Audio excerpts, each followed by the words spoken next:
Hello and welcome to Podpadstudios episode 38. I'm Mrs Breaker and this week we've been working on the Horn of Erebor, so we'll do a little update on that later. But in the meantime, we had a bit of a disaster. Right, so we're out here in the other workshop. We had a little bit of a calamity, a bit of a disaster. My SGS compressor blew up.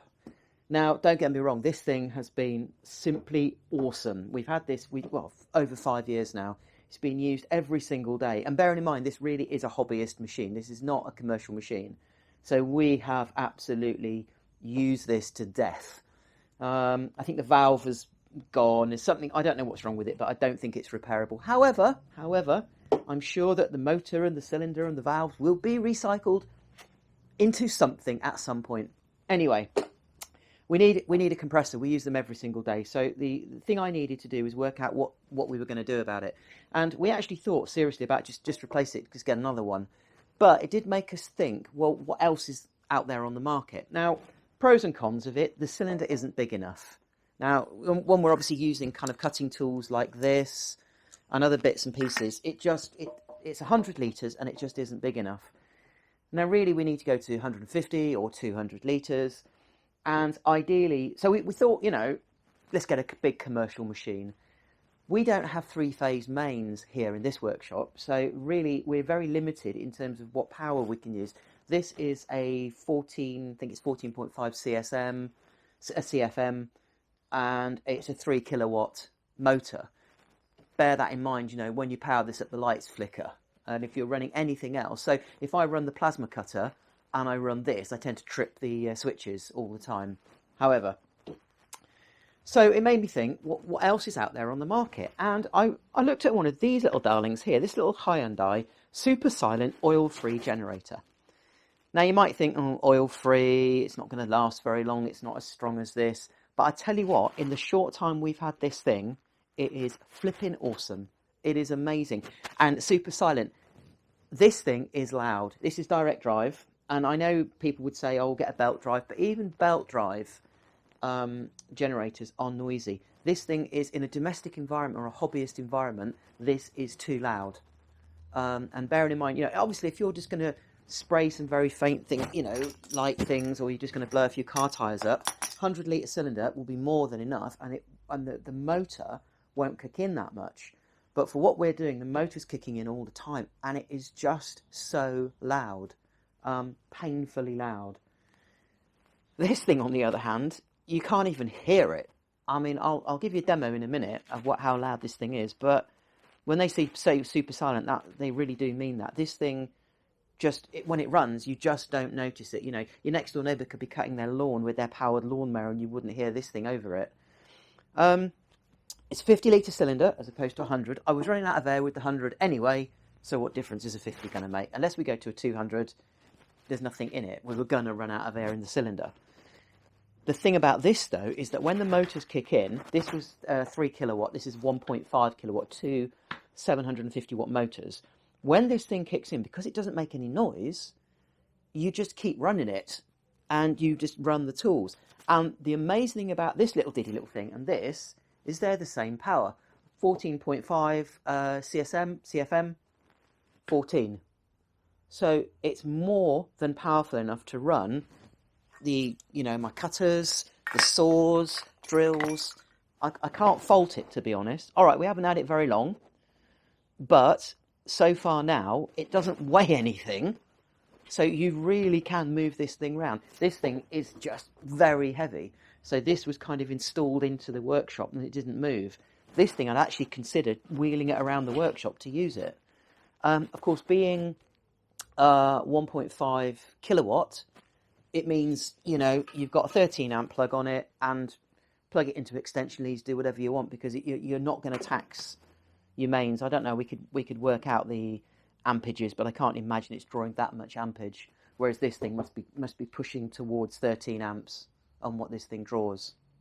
Right, so you can see we've got the compressor underneath the workbench there, into the hoses, and these are typically the kind of tools that we use. So circular saws, they really use that quite a lot.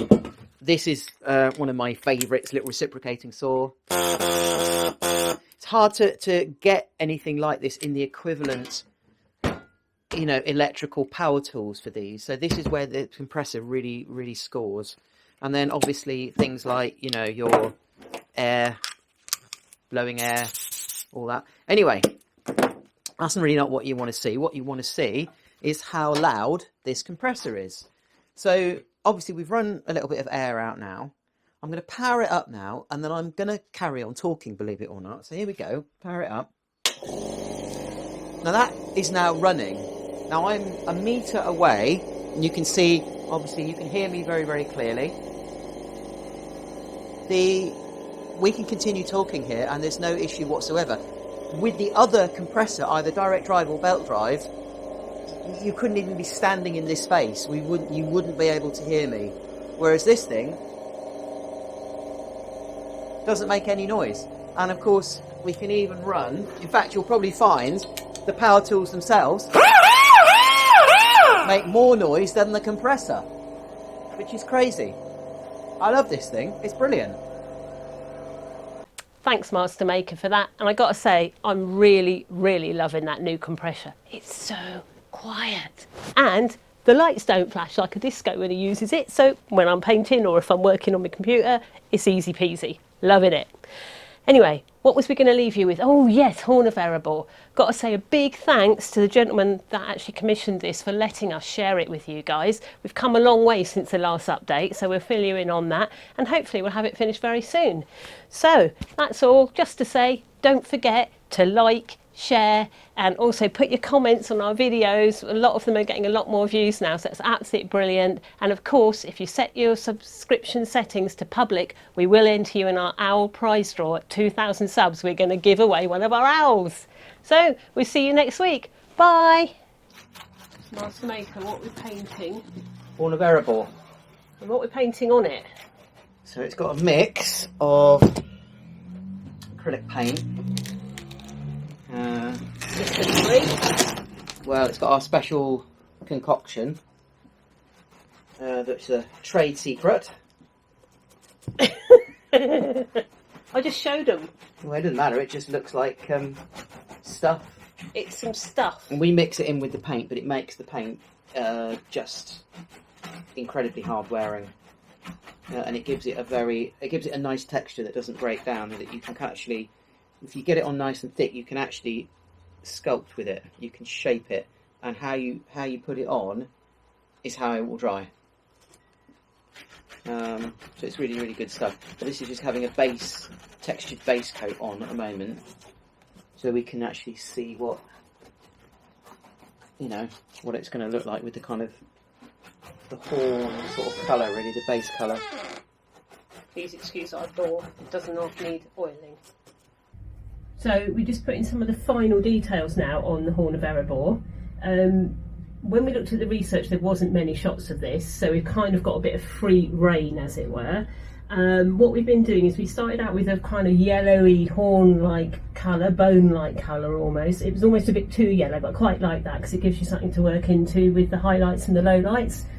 So obviously we've got structure and we've got texture, so when you get close you can see it's kind of gritty and a natural substance on it.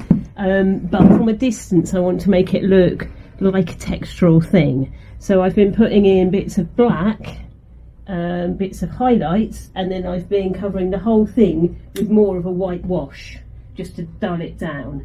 And then I kind of went for some quite big black structures in this bit because I think that's naturally how it would occur. Obviously there's not any beast with horns this big, so I can't really go to that for research.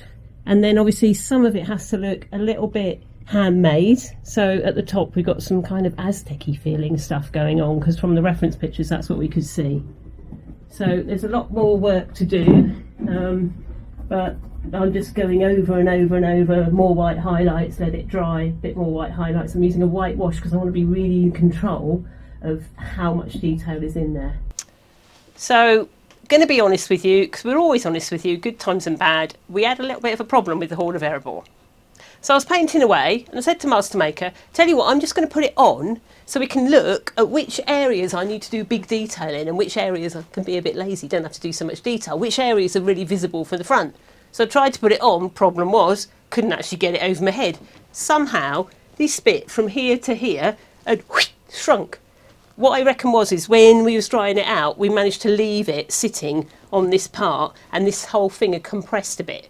So we had to cut the Horn of Erebor. So bearing in mind, the Horn of Erebor is made from paper mache, kitchen towel and bits of cardboard, strips of cardboard. So what tool do you reckon we had to use to cut it? Exhibit A, scissors. Exhibit B, sanding knife. Or Exhibit C, what's this called? It's called a angle grinder. Angle grinder. So we're going to cut it with one of these three. Which one did you have to go? So we tried the scissors, no good, didn't cut it. We tried the sanding knife, no good, didn't cut it. And then it was like something out of Star Wars, Master Maker. He's cutting it with an angle grinder. It was a stressful morning in the studio. But what we have ended up with is one piece now that now needs repainting, and the whole thing is now good, and also new system for it, suspending it so we can paint while we're going along. So yeah, more and more painting to go on, and you can find out how that goes in the next couple of episodes. We'll fill you in and it'll be the final one, I think, on the Horn of Erebor. So we'll see you then. Bye.